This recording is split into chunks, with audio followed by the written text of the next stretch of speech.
जय गुरुदेव। इलाहाबाद, 12 अगस्त सन 1970, बुधवार का दिन।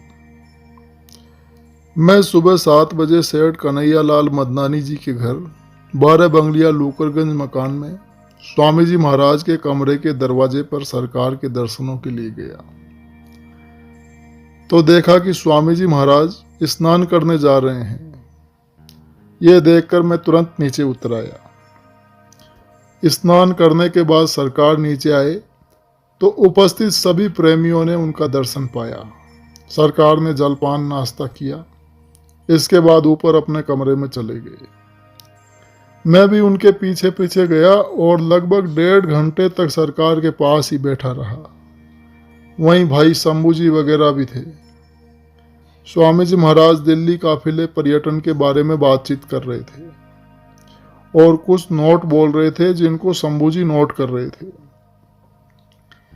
फिर बातचीत में दुनियादारों के बातचीत की चर्चा हुई।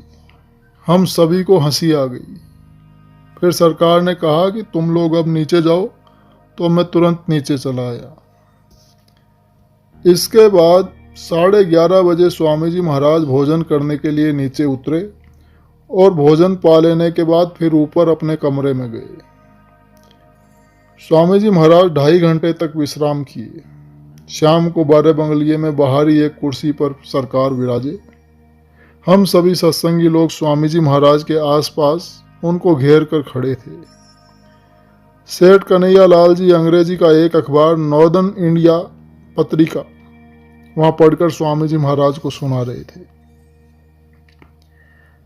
बंगाल में कलकत्ता में हो रहे दंगे फसाद लूट मार की बातों का जिक्र उसमें छपा हुआ था। इसके बाद स्वामी जी महाराज ने मुझे एक नज़र से देखा और कहा कि तुम अपने बरेली में ये दिल्ली काफिले की खबर सबको कर दो और सबको ये बता दो कि 2 झंडे 2 टोपी नुकीली वाली अभी से कलब करके साफ साफ तैयार कर लें। फिर श्री केदारनाथ श्रीवास्तव जी से स्वामी जी महाराज ने कुछ बातें की। तब स्वामी जी महाराज मुझसे पूछे कि तुम्हारा क्या हुआ। मैंने कहा सरकार कल मेरा इंटरव्यू होगा। पता चला है कि 54 लोग हैं और 4 ही पोस्ट है।